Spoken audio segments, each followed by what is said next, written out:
Assalamualaikum. Salam sejahtera. Pada sore hari ini, kami ingin mempresentasikan hasil kerja kami yang berjudul Analisis Kasus Begal di Tasik. Perkenalkan, saya Jen Marianima, NIM 1810611-326, beserta rekan saya, Nicholas Bagasinsan, NIM 1810611-279. Kasus yang akan kami analisis pada sore hari ini adalah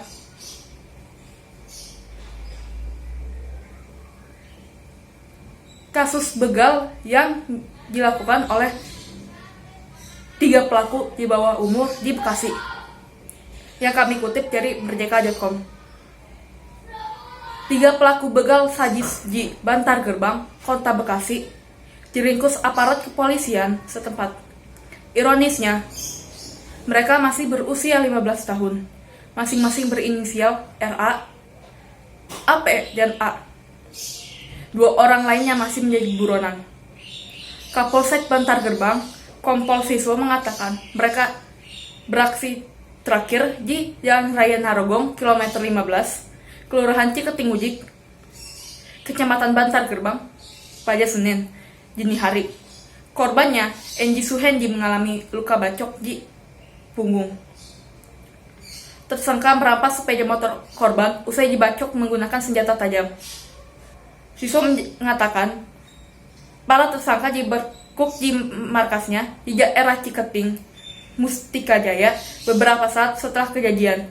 Polisi menjabat di markas itu setelah melacak keberadaan sepeda motor Honda Beat berplat B3982 FEJ yang baru dirampas. Tersangka A ditangkap lebih dulu. Kemudian setelah dikembangkan, kami menangkap tersangka lain RA dan AP. Siswa menjelaskan hasil pemeriksaan sementara bahwa kelompok remaja tanggung ini telah 15 kali beraksi melakukan pembegalan di daerah Bantar Gebang, Mustika Jaya, dan Setu. Sasarannya masyarakat umum, tapi paling banyak anak-anak muda. Adapun jam operasinya tengah malam di atas jam 12. Akibat perbuatannya, tersangka kini mencekam di sel tahanan Polsek Bantar Gebang. Mereka dijerat dengan pasal 365 KUHP dengan ancaman hukuman penjara selama 9 tahun. Barang bukti disita berupa 3 sepeda motor, 3 senjata tajam berupa parang, celurit, dan gergaji besar buatan, dan tas kecil berisi kunci letter T.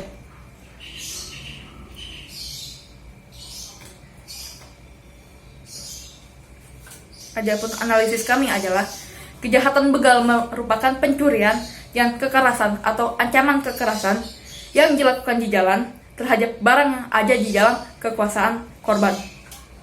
Berdasarkan kasus yang kami tampilkan sebelumnya, kita dapat menyimpulkan terdapat 5 faktor penyebab seseorang melakukan kejahatan begal. Di antaranya, yang pertama, faktor ekonomi. W.A. Bonger sebagai kriminolog menyokong pandangan bahwa faktor ekonomi mempunyai pengaruh yang besar dalam timbulnya kejahatan dan menambahkan apa yang disebutnya subjektif Nahrungswerung atau pengangguran sebagai hal yang menentukan.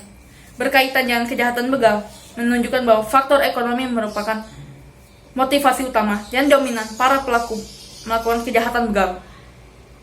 Lingkungan sosial pelaku yang itu faktor yang kedua. Kejahatan begal yang dilakukan secara individu ataupun berkelompok tidak terlepas dari pengaruh lingkungan sosial. Hal ini sesuai dengan teori kontrol sosial. Teori ini berangkat dari suatu asumsi atau anggapan bahwa individu di dalam masyarakat mempunyai kecenderungan yang sama akan suatu kemungkinannya. Disebutkan pada kasus tadi, masing-masing pelakunya berusia 15 tahun. Penyebab tingkah laku delinkuan terhadap anak-anak remaja ini adalah murni sosiologis atau sosial psikologis sifatnya. Misalnya disebabkan oleh pengaruh struktur sosial yang definitif, tekanan kelompok, peranan sosial, status sosial, atau oleh internalisasi keliru. Yang ketiga, tempat kejadian perkara. Sekalipun korban memberikan kesempatan, namun apabila suatu tempat tidak memungkinkan dilakukan kejahatan, maka pelaku dapat mengurungkan niatnya untuk melakukan kejahatan. Hal ini diperkuat pula dalam kajian viktimologi bahwa pada daerah-daerah bisnis di pinggiran kota dan pada daerah-daerah bisnis kota kecil yang terdapat harta benda berharga, tindak pidana pencurian dengan kekerasan sangat mendominasi, termasuk pula terdapat kecenderungan beresiko untuk menjadi korban tindak pidana kekerasan di jalan-jalan umum.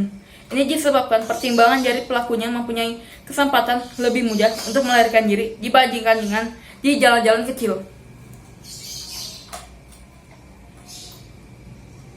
Yang keempat, peniruan kejahatan begal di wilayah lain, termasuk peran media.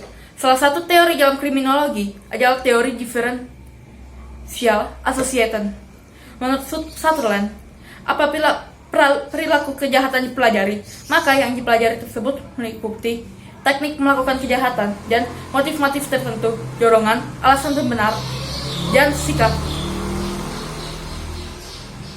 Dan yang terakhir, masih adanya penajah. Adanya penajah dapat menjadi salah satu faktor pendorong pelaku melakukan kejahatan begal, di mana keberadaan penajah mempermudah perilaku kejahatan begal menjual barang ilegal, yakni barang hasil kejahatannya. Hal ini tidak berlaku bagi pelaku kejahatan begal yang tidak menggunakan perantara penajah. Ya, untuk solusi yang diberikan hakim pada kasus ini, yaitu tersangka kini mendekam di sel tahanan Polsek Bantar Gebang. Mereka dijerat dengan pasal 365 KUHP dengan ancaman hukuman penjara selama 9 tahun. Barang bukti yang disita ada 3 sepeda motor, 3 senjata tajam, termasuk parang, celurit, gergaji besar buatan, dan tas kecil berisi kunci letter T. Lalu ada upaya preventif dalam mencegah kejahatan begal. Pertama, selalu parkir motor dengan kunci ganda. Kedua, hindari mengendarai motor mewah atau mahal. Ketiga, hindari bepergian pada malam hari. Keempat, jangan pergi sendirian. Kelima, persiapkan atribut keselamatan. Keenam, kenali medan yang akan dilalui.